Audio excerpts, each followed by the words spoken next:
No one in that cafeteria knew it yet, but in that exact second, right in that frozen instant when a tattooed giant slammed a newcomer's face into his lunch tray, something was about to happen that would change Blackridge forever.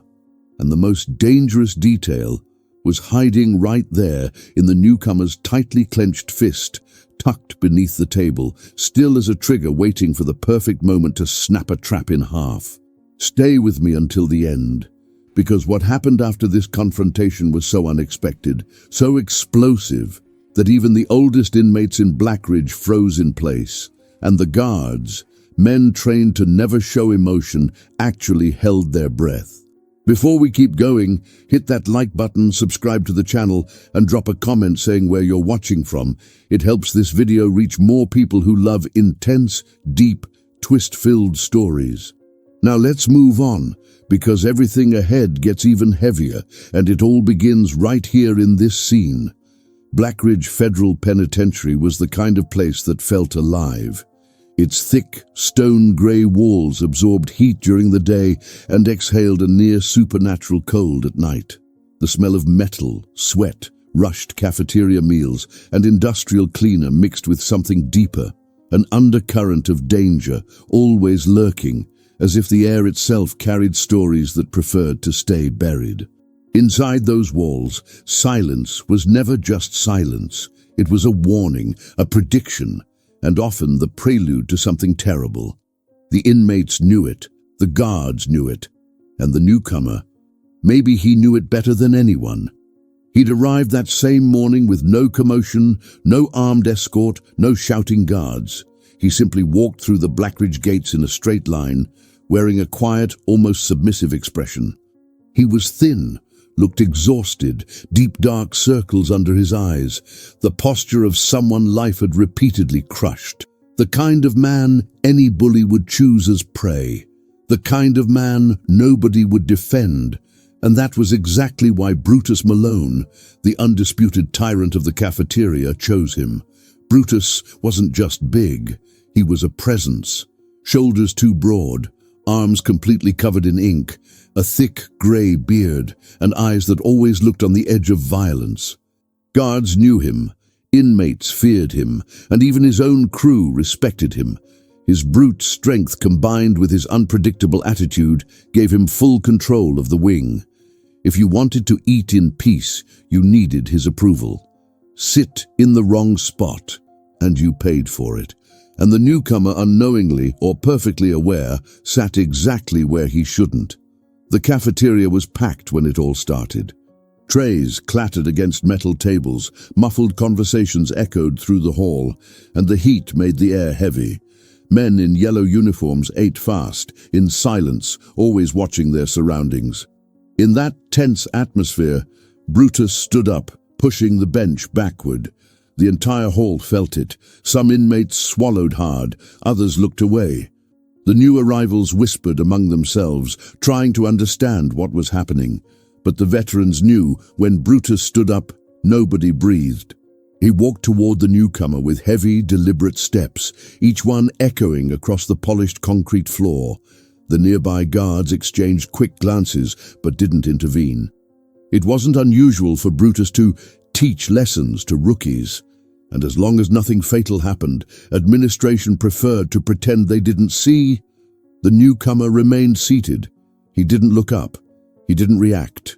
He just held his fork like someone trying to stay invisible. But the most intriguing detail was his other hand, closed tightly beneath the table. A small, light hand, but firm. So firm it was impossible not to notice if anyone had truly been watching. Brutus stopped behind him so close that his massive shadow swallowed the tray. "This seat is mine," the giant growled, his deep voice rumbling like contained thunder. "You sat at my table, rookie, and nobody sits at my table." The thin man didn't answer, didn't turn his head, practically offered his neck to the bully. So Brutus did exactly what everyone expected. He grabbed the newcomer's head with one hand, as if holding something fragile and worthless, and slammed it down into the food. The tray skidded. Rice spilled across the table, some pieces sliding down his yellow uniform. Some inmates looked at him with pity, others with fear, others with that twisted, adrenaline-filled tension only Blackridge could produce. But no one, absolutely no one, noticed what truly mattered. The hand under the table stayed closed, didn't shake, didn't fight back. It waited, as if the newcomer had planned for this exact moment. And that was Brutus Malone's fatal mistake, the biggest mistake of his life, because the man he thought was weak wasn't weak. The man he thought was helpless wasn't helpless. The newcomer wasn't a victim. He was patient. And in Blackridge, patience is the kind of power that makes tyrants fall before they even realize what hit them. Blackridge was never just a prison. It was a self-sustaining machine built entirely on tension. Every day, new conflicts rose like invisible flames, slow burning through the air and eating at everyone trapped inside. Its narrow dorms, shadow-grey corridors, and the constant weight of surveillance shaped every behavior within those walls. Every gesture meant something. Every silence served a purpose. Every decision could be the last. And inside that brutal mechanism, three figures had quietly positioned themselves at the center of a story that was about to erupt. The first was Brutus Malone, the tyrant of the cafeteria. His tattooed arms carried more stories than any criminal file ever could. Tribal lines, ancient symbols, deep scars, each mark told of a life built on fights, domination, and countless confrontations he had walked away from victorious. Brutus believed Blackridge was his personal kingdom. He enforced his own rules, decided who sat where, who got extra portions, who received favors. He was respected not because he was admired, but because everyone knew that one wrong step would end with him crushing anyone bold enough to defy him. What no one knew was that Brutus carried a secret fear, losing control. And to him, a newcomer who was calm, too calm, was the most dangerous threat of all. The second character was Blackridge itself. The prison was divided into blocks, but everyone knew the cafeteria was the most feared territory in the entire facility. There was no physical wall-marking borders, yet the sense of territory there was more real than concrete. It was where alliances formed, where threats were delivered without a single word, where fights could explode without warning. Guards watched from a distance, monitoring but rarely intervening, at least not until things went too far. And on the morning of that confrontation, something felt different, a strange growing silence, like the walls themselves were holding their breath alongside the men inside. And then there was the newcomer. No one knew his full name, only the last name the guard had called out on his first day, Nakamura, a thin man with dark hair and a dim, unreadable gaze. He never responded to taunts, never raised his voice. He walked like someone carrying an old burden on his shoulders. But there was something else about him, something subtle that only a few noticed during his first week. He never looked lost. He never looked scared. Instead, his eyes scanned everything around him with laser-focused attention, as if calculating escape routes, strategic angles, patrol rhythms, a behavior most inmates overlooked. But Brutus didn't. They say some men enter prison to survive, others to pay for their crimes. And a rare few walk in with a silent purpose, holding a story deep inside that they share with no one. Nakamura fit that last category. No one knew his past, no one knew his motives, but his neutral expression carried a strange calm that didn't belong to someone fragile. It was the kind of serenity you only see in men who have lived through things far worse than Blackridge. The third important figure wasn't a person at all, but a rising tension, an invisible force stretching across the cafeteria since Brutus's first encounter with Nakamura. The way the giant watched him, evaluating every move, every stillness, like a predator studying prey that should have run, but didn't. That tiny, unsettling detail began to gnaw at Brutus's ego. In Blackridge, the desire to dominate didn't come from power itself. It came from the fear of losing it. And for the first time in a long while, Brutus felt that someone in that room might challenge his authority, not by shouting, not by fighting, but through a silent confidence more irritating than any insult could ever be. Nakamura looked fragile, but the closed hand under the table told a different story, a story Brutus had no idea he was about to hear. The cafeteria slowly regained sound, as if the world were waking up after a silent shockwave. A few spoons tapped plates again, but no one actually went back to eating. Everyone kept their eyes pointed elsewhere, while sneaking glances at the table where Brutus still had Nakamura's face pressed into his food. Some inmates pretended not to see, others kept their heads down, but every single one of them was alert. Behind each movement, behind every breath, there was expectation, because everyone knew something was off. A newcomer not fighting back was far too strange. Brutus felt it too. Even with his hand crushing Nakamura's head down, even while displaying his dominance, something bothered him. It wasn't the act of overpowering a frail man. He did that effortlessly. What unsettled Brutus was the complete absence of resistance. No trembling, no pleading, not even an attempt to push his massive hand away. Nakamura just stayed there, motionless, as if none of it mattered, as if this were simply another step in a path he already knew by heart. "Hey, rookie," Brutus growled, bringing his mouth closer to Nakamura's ear. "This isn't gonna end well for you if you keep acting like this." Still, no reaction, just that closed hand under the table. Too closed, too still. Brutus pressed harder, waiting for the silence to break. But nothing happened. The only thing that moved was a thin ribbon of steam drifting off the hot tray. Brutus's goons, sitting 2 tables back, watched with growing unease. One of them, Rocco, a short, stocky man with restless eyes, leaned forward. "Boss," he muttered, barely audible. "He's acting weird." Brutus heard him, but ignored it. There was no world in which some tiny rookie scared him. The problem was that Nakamura didn't seem to feel anything at all, and in the logic of Blackridge, that was deeply unnatural. People crushed by the cafeteria, Tyrant reacted.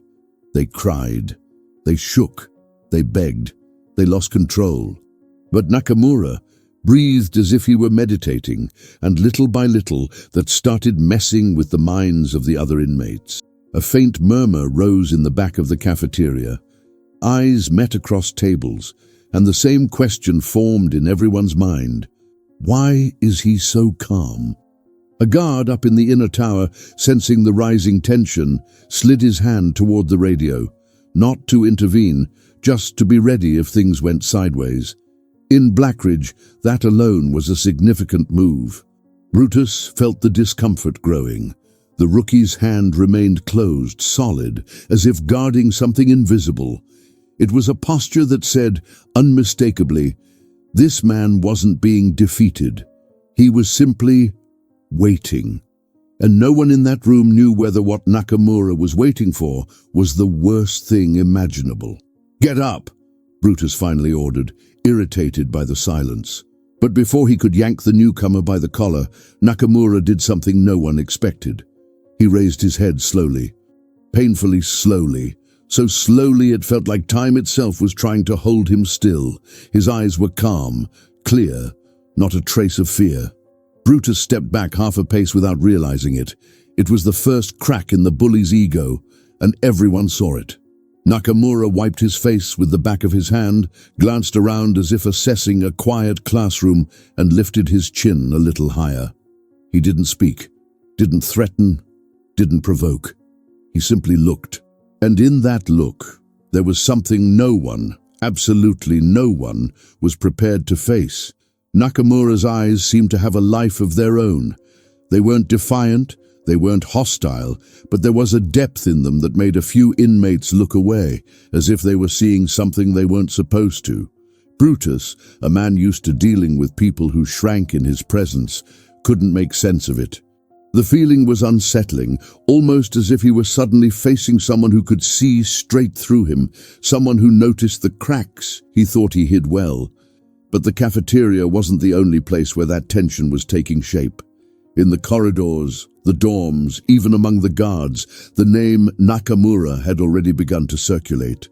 Not because of the confrontation, but because of the way he moved through the block, silent, observant, like a man who had known better prisons, worse prisons, or simply different ones.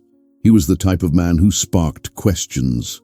And in Blackridge, questions were dangerous. One of the most persistent subplots whispered through the years was an old rumor about a mysterious inmate transferred under a false identity. A man with unusual skills, supposedly sent in for a mission no one ever explained.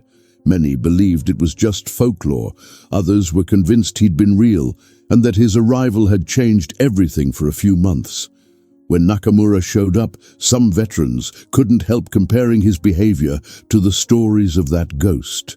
At the same time, Brutus's own men had their internal conflicts brewing. Rocco, for instance, had always been loyal to the giant because Brutus represented protection. He was a lion who preferred following a tiger rather than fighting alone. But at that moment, watching Nakamura lift his head without fear, an uncomfortable thought crept into him. What if Brutus isn't invincible? That tiny doubt, just a spark, began to spread through the ranks. And there was someone else watching with interest. Officer Milton.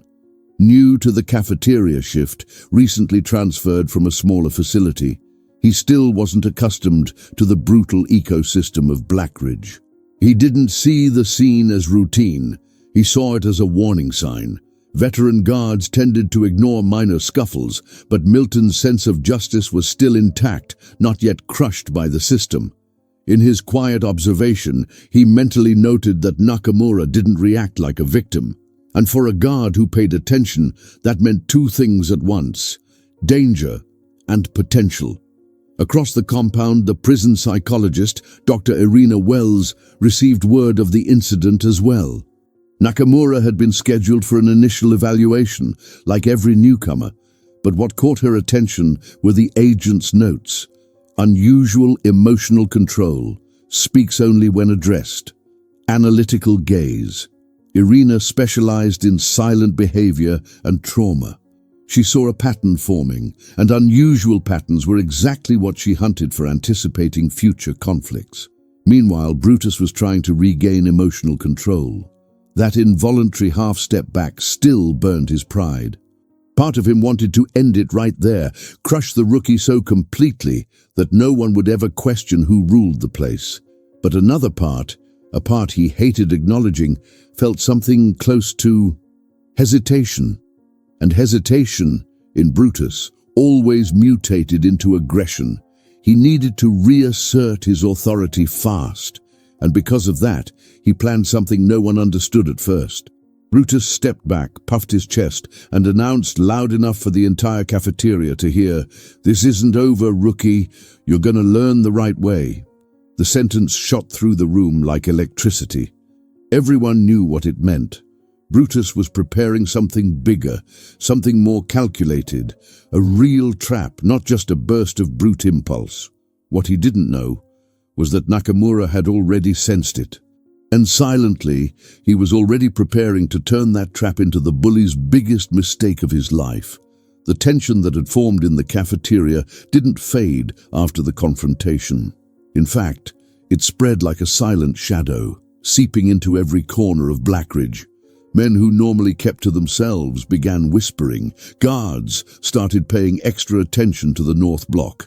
Even the clanging of the metal doors sounded different, as if the entire prison sensed that something unusual was about to happen. Brutus felt it too, and it bothered him deeply. He couldn't allow his authority to be questioned. He couldn't accept that a single look from a rookie had shaken his image. He had to take back control. He had to restore fear. And in that aggressive, impulsive headspace, he began crafting his official lesson. He wouldn't go after Nakamura right away. No. Brutus wanted an audience. He wanted everyone to see that the newcomer was nothing more than a fragile man who'd gotten one lucky moment. The plan was taking shape. Inside the dorms, Rocco and the other enforcers received vague orders. Watch the rookie. Tell me where he goes. I want every step. At the same time, Brutus approached a few of the more flexible guards, communicating with nothing more than exchanged looks and subtle body language. He would never ask directly, but Blackridge ran on codes. A single gesture, a lingering presence, and certain officers understood the message. Don't interfere when I start. But Brutus had a serious problem he hadn't noticed. While he was building his trap, Nakamura seemed to be 2 steps ahead. The newcomer walked the halls with the same unsettling calm he'd shown in the cafeteria. Every door, every camera, every bulletin board caught his eye for a few seconds. He wasn't just noting routes, he was studying patterns, shift changes, guard rotations, blind spots, shadow angles across the yard. To the average inmate, it might have looked like simple curiosity, but to someone more observant, like Officer Milton or Dr. Irina, it was something else entirely. It was analysis, precise, methodical, almost professional. And then, on the 5th day after the cafeteria incident, the moment came, the moment that would change everything. It was early evening. The yard was closing down. Prisoners were walking back toward the dorms, while guards watched from a distance. The orange sky reflected off metal bars, casting long shadows that merged with the dusk. Nakamura walked alone, as always. Slow steps, relaxed posture, hands folded behind his back. A normal inmate might call it naive. But Milton, watching from his tower, frowned. That walk was too disciplined. He looked like a man assessing threats, not a defenseless prisoner. That was when Brutus and his 2 enforcers appeared. They didn't run, they didn't shout, they didn't draw attention. They approached from the side of the yard like 3 wolves that knew exactly where their prey was and believed it had nowhere to run. Nakamura stopped. He didn't turn his body. He simply shifted his gaze, watching the 3 shapes move toward him like shadows aligning with the sunset. Brutus smiled, a smile dripping with absolute confidence. "Time's up, rookie," he said, his deep voice echoing off the walls. "Now you're gonna learn who runs this place." His men closed in on the left and right. They didn't touch him, just cut off his escape. Brutus stepped forward, closing the distance until he was only inches away from Nakamura. "In the cafeteria, you got lucky," Brutus continued. "But out here, there's no tray to save you." And then, it happened. The gesture that changed everything. Nakamura opened his hand. The same hand that had stayed clenched in the cafeteria, the same hand everyone had ignored. He opened it slowly, revealing nothing but an empty palm. But it wasn't the hand that mattered. It was what it represented: control, patience, total awareness of the situation. Nakamura turned his body at last, facing Brutus directly. And when their eyes met, something impossible to explain happened. Brutus hesitated. The giant, the unstoppable bully, froze for a single second. 1 second.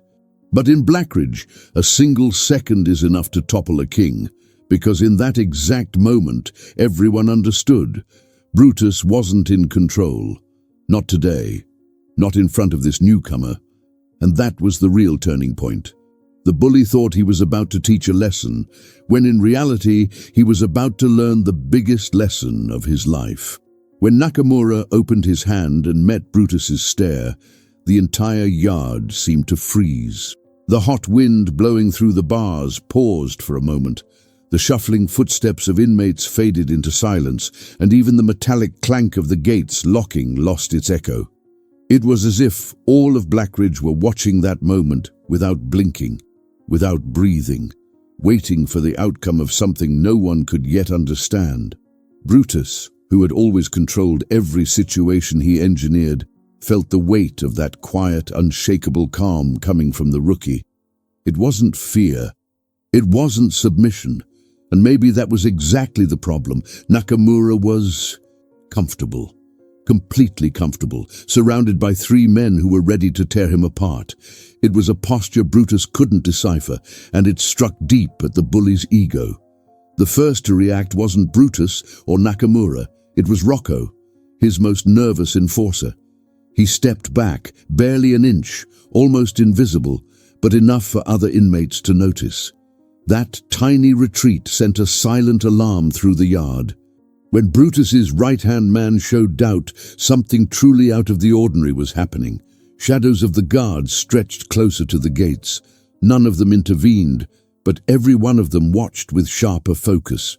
Milton, up in the tower, gripped the reinforced railing and leaned forward, trying to get a clearer look. He was convinced this newcomer wasn't random. The way Nakamura breathed, the way he held eye contact, the way he analyzed every detail around him, it all pointed to preparation, strategy, maybe even specialized training. Brutus finally broke the silence.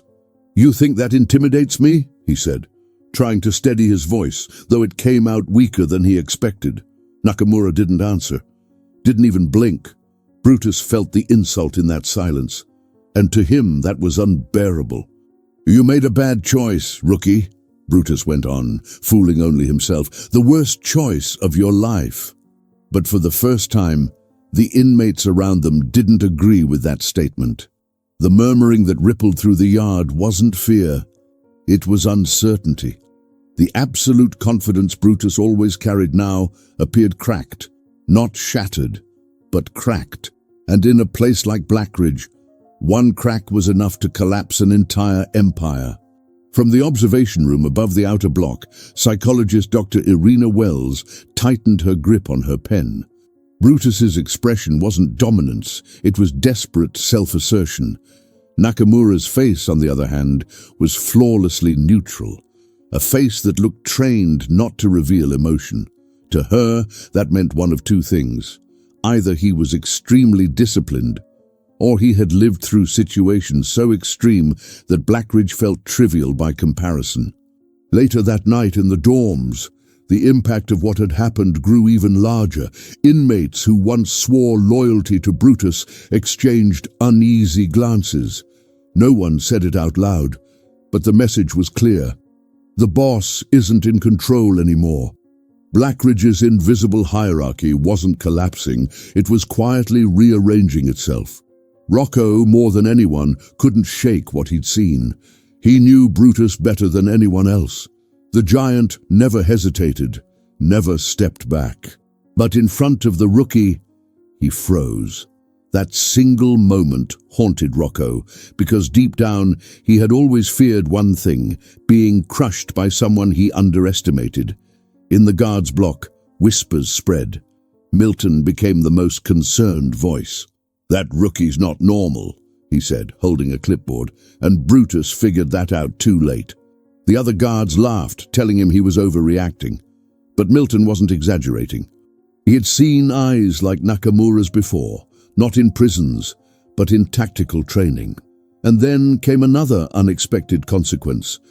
Nakamura began attracting invisible allies, not because he asked for help, not because he spoke to anyone, but because his silent calm triggered curiosity. Some inmates began following him with their eyes, trying to figure out who he really was. Others avoided any conflict near him, as if afraid to awaken some hidden instinct inside the rookie. Brutus, meanwhile, retreated into his pride. His world was shifting without him understanding how. His trap was still in place, but after that scene, even his own enforcers doubted it would be enough. And the scariest part? Nakamura seemed to want exactly that, for Brutus to keep going with his plan. The bully believed he was leading the situation, but without realizing it, he was being led. And that silent, subtle, nearly invisible reversal would become the spark for the biggest mistake of his life. In the days following the standoff in the yard, Nakamura's behavior began drawing even more curiosity. Not just because of his calm, but because of how he seemed to adapt to the environment with a precision no ordinary inmate ever showed. This wasn't survival routine, it was strategy. Deep, calculated, silent strategy. While Brutus plotted his final ambush, convinced he still held control, the newcomer displayed a kind of growth no one in Blackridge had ever seen before, the ability to rise above the prison itself. He began walking differently, no longer with the slow, shrinking steps of someone trying to stay unnoticed, but with the posture of a man who knew every shadow in that place. He watched without provoking, but he watched everything.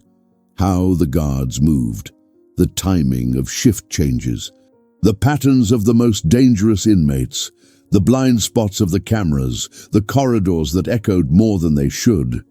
He didn't look like someone studying the prison. He looked like someone reviewing it, and that was even more unsettling. The veterans, men who had seen countless inmates break, rage, panic, or collapse, began noticing that Nakamura didn't show any of the usual patterns. In fact, his stability only increased. He approached the cafeteria table with a quiet confidence. He ate slowly. He didn't shake. He didn't look over his shoulder. None of it went unnoticed, especially by those who had lived inside Blackridge long enough to recognize an anomaly. Milton, the guard, was the first to point it out. "He's not reacting like someone trying to survive," he told another officer. "He's reacting like someone who already survived something worse." The line echoed between the guards. No one said it openly, but many started believing the newcomer was far more than he appeared to be, and something else, something bigger, was growing in silence. Nakamura himself was beginning to see opportunities. His growth wasn't just in posture, but in understanding his role in that environment. He knew Brutus was preparing a major attack. He knew the bully wouldn't tolerate what happened in the yard. He knew enforcers were shadowing his cell, his schedule, his movements. And still, he didn't react, didn't hide, didn't ask for help. He simply waited, as if he wanted Brutus to believe he still had control. In the cafeteria, a few inmates even tried approaching him, testing the waters. "Hey, rookie, you okay after that day?" asked a skinny inmate 2 tables ahead. Nakamura lifted his eyes slowly, studied the man for a second, and answered in a low, steady voice, "I'm exactly where I need to be." "Da." The answer, simple as it was, swept across the tables like a whisper loaded with meaning. It wasn't arrogance, it wasn't bravado, it was truth, and the ease with which he said it made everyone uncomfortable. That calm confidence was the clearest sign of internal growth he could show. Brutus, on the other hand, was unraveling. His enforcers tried to hype him up, reminding him he was strong enough to crush the rookie anytime he wanted. But the giant wasn't sleeping well. He kept reliving in sharp, restless dreams the moment Nakamura opened his hand in the yard, and the calm, calculated look that made him hesitate.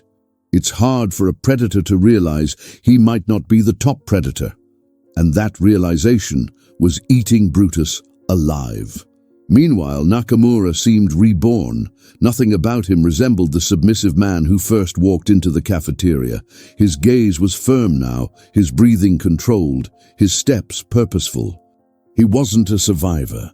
He was a strategist waiting for his opponent's next move. And that quiet, almost invisible growth marked the beginning of the true turning point. Because now Nakamura wasn't just ready for the trap, he was ready to turn the trap into Brutus's downfall. Night fell over Blackridge with a heavy, almost suffocating silence. The corridors echoed with distant footsteps, as if the prison itself were holding its breath. It was the kind of silence that announces storms, and everyone inside felt one forming ever since the confrontation in the yard. The more observant inmates had noticed that Brutus wasn't the same anymore. The giant moved through the halls like a tense shadow, giving short orders, speaking quieter than usual, but with an urgency that bordered on desperation. He was preparing something big, and everyone knew it. Brutus's plan wasn't complicated, but it was dangerous. He wanted to lure Nakamura into one of the decommissioned storage rooms, an area where the cameras barely worked and where guards rarely patrolled. That was where he intended to restore his reputation. That was where he believed he'd prove to everyone that he was still the king of Blackridge. The problem? Nakamura already knew. Not because anyone told him, not because he overheard secret conversations, but because Brutus was predictable. Completely predictable. The bully thought like every other predator in Blackridge. Strength solves everything. Disagreement is crushed. Resistance is destroyed. Nakamura understood that so well, it felt like he could read Brutus's mind. And that understanding shaped his strategy. In the days leading up to the ambush, the rookie subtly shifted his habits, nearly imperceptible changes. He began walking closer to the inner blocks, studied the shadows formed by the failing lights in Corridor B, drifted near old signs reading, "Restricted Access." Every movement was calculated, every glance a piece of the mental map he was building. Milton, the guard, noticed. "He's tracking the route to somewhere," he murmured, uneasy. But Milton wasn't taken seriously. Veteran guards dismissed Nakamura's behavior as rookie paranoia. Nothing worth noting. But the young officer knew something bigger was unfolding. Meanwhile, Brutus sped up his preparations. He ordered Rocco and another enforcer, Sledge, to stay near the storage wing that night. They didn't need to attack immediately, just make sure no one interfered. For Brutus, this wasn't strategy, this was pride, even if fewer and fewer people believed in his infallibility. In the dorms, inmates whispered, "The big guy's going to do something stupid. He's nervous." I've never seen Brutus nervous. And the rookie? He looks like he's waiting. Yes, and that was the most terrifying part. Nakamura didn't look worried, didn't look tense, didn't even look curious. He looked ready. His internal growth had turned his silence into something almost physical, as if he carried an aura saying, "I know exactly what I'm doing," and that alone made some inmates step away from him instinctively, afraid of being too close when the storm finally hit. That particular night, the environment sent clear signals that the final act was approaching. The lights flickered 3 times, rare but not unheard of in Blackridge. Guard radios crackled with faint interference. The air felt warmer, heavier, as though the entire block was charged with static electricity. And then it happened. Around 10:17 p.m., Nakamura rose from his bunk without hurry, as if simply going to get a drink of water. He passed through the corridor lit by yellowed lamps, crossed the inner gate, and walked toward the far end of the block. His steps were soft, rhythmic, almost ceremonial. Milton saw him, and his heart kicked hard against his ribs. "It's happening," he whispered. Nakamura turned down the storage corridor, the same corridor where Brutus waited, convinced he had set the perfect trap. But Brutus didn't understand that by choosing that place, that time, that method, he had just made the biggest mistake of his life. Because in that silent, abandoned corridor, the one walking into a trap wasn't the rookie. It was Brutus. The storage corridor seemed to swallow the sound of Nakamura's footsteps. Old bulbs flickered overhead, casting long, warped shadows across the concrete walls. Every flicker made the place look even more menacing, as if the prison itself were watching, waiting for what was about to unfold. Brutus was already inside. Leaning against the wall, arms crossed over his massive chest, he breathed heavily like a predator lying in ambush. Rocco and Sledge stood back near the entrance, making sure no one interrupted. It was obvious the bully believed he was moments away from reclaiming his crown. His expression carried a confidence rebuilt by sheer force, a mask trying to hide the insecurity that had been growing ever since the cafeteria incident. Nakamura stepped into the corridor like a man entering familiar territory. He didn't speed up, didn't hesitate. That calm posture wasn't just unsettling, it was provocative in a way no words could replicate. Brutus felt it the second his eyes landed on him. His jaw tightened.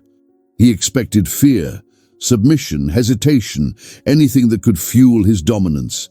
But he saw none of it. Nakamura wasn't afraid. Nakamura wasn't unsure. Nakamura was simply present, in control, at peace. "So you came," Brutus said, his deep voice echoing through the corridor. Nakamura stopped a few feet away, no closer, no farther. "You wanted me to come," he replied quietly. The sentence, spoken with absolute neutrality, hit Brutus like an invisible punch, not to the body, to the ego. Rocco and Sledge exchanged uneasy looks. They could feel the tension wasn't physical, it was mental, psychological, like watching two chess masters compete without touching a single piece. Brutus stepped forward, trying to reclaim ground. "This is my territory, rookie," he declared, "and you're going to learn that today." Nakamura watched him for a full second before answering. "Territories belong to those who know how to control them." The line cut through the air like a blade.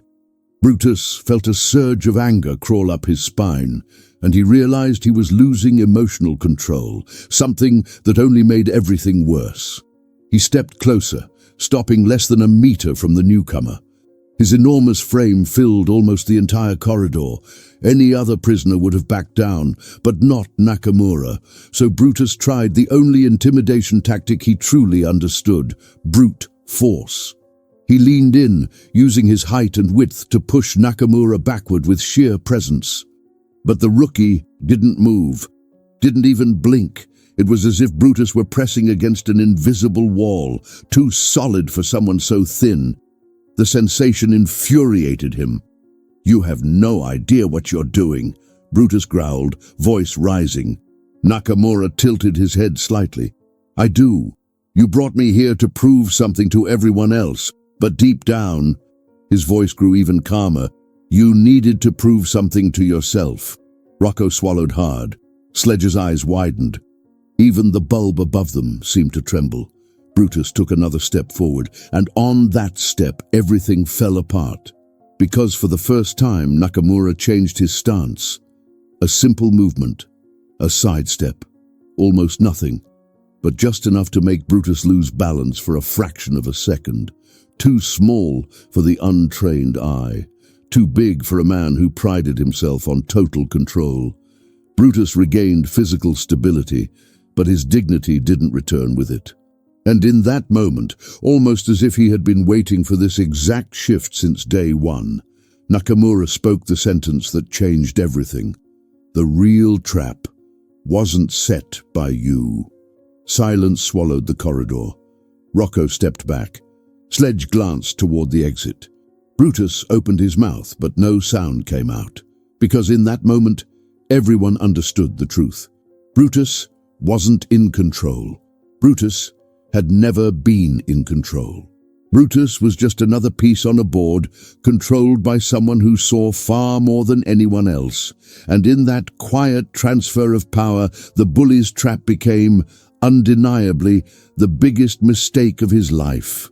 When Nakamura's words echoed through the corridor, "The real trap wasn't the one you set," it felt as if something invisible snapped inside Brutus's chest. It wasn't physical fear, the kind bullies know well. It was something deeper, something rarer, the fear that comes with realizing you were never actually in control. The great prison bully, the self-proclaimed tyrant of the cafeteria, the man who shaped Blackridge in his own image for years, was staring into the eyes of someone who saw him exactly as he truly was. Not a wall, not a monster, but a predictable man. That silent revelation shattered the confidence Brutus had been desperately trying to rebuild. His shoulders, once lifted with pride, sagged. His fists, always clenched, loosened. And for the first time since he arrived at Blackridge, the giant looked smaller. "What are you talking about?" he forced out, but his voice cracked halfway through. Nakamura stepped forward, not as a threat, but like someone offering a difficult truth to a man who needed to hear it. "You spent days planning to bring me here," he said, his tone almost instructional. "And while you were doing that, everyone around you changed." The words hung in the air, and Brutus instinctively glanced over his shoulder. Rocco and Sledge, who should have been standing proudly behind him, weren't aligned anymore. They looked hesitant, uneasy, like men watching a king's crown slowly slide off his head. "Every move you made showed me exactly who you are," Nakamura continued. And it showed the others too. Brutus felt his stomach sink, because Nakamura was right. The whispers in the cafeteria, the looks in the yard, the way the guards watched him, the quiet shift in his own enforcers, all of it had been there, but he had been too blinded by pride to see it. "You think you've won something?" Brutus tried, grasping at the last fragments of his authority. "I didn't win anything," Nakamura replied. "You're the one who lost." It was a truth impossible to deny. He had lost respect. He had lost dominance. He had lost the control he'd built an entire life on. The strangest part? Nakamura didn't have to lay a hand on him, didn't threaten him, didn't fight him. What brought Brutus down wasn't force. It was the absence of force. It was the fact that a thin, quiet, seemingly harmless man hadn't reacted to any of his provocations. Instead, he observed. He waited. He let Brutus bury himself. The giant stepped back, as if searching for an emotional escape route. But there wasn't one. Not here. Not with two witnesses watching and a rookie who had never even raised his voice. Rocco finally whispered, "Boss, let it go." And that was the final sentence. Because when even your followers start backing away, the reign is over. Nakamura turned and walked out of the corridor without looking back. The metal door swung shut behind him, its echo sounding like a funeral bell announcing the end of an era. Brutus stood there, frozen, staring at the floor. The trap he'd built with blind confidence and inflated arrogance had turned on him in a way no one would ever forget. Because that day, Blackridge didn't witness the fall of a bully. It witnessed the fall of a man who believed he was untouchable. And it all happened because of the most unexpected hand imaginable, a silent rookie who never needed to fight to win. In the days that followed, Blackridge changed, quietly, but permanently. Brutus no longer walked like the king of the block. He slipped through the halls with his head down, avoided even by his own allies. His name, once feared, became nothing more than a fading echo. Nakamura, meanwhile, remained calm, discreet, silent, just like on his first day. But now when he entered the cafeteria, the atmosphere shifted, not with fear, but with respect. The entire prison understood a truth no one had seen coming. The greatest strength a man can have isn't the size of his body, but the absolute control of his mind. If this story kept you hooked all the way to the end, hit that like button right now. It tells YouTube you want more intense narratives like this one. Subscribe to the channel and turn on notifications so you don't miss the next episode. Drop a comment below. I stay until the end, so I know who truly lives this experience with us. And share this video with someone who loves stories of intelligence, strategy, and unpredictable twists. What's coming in the next chapters will surprise you even more. Thanks for watching. See you in the next video.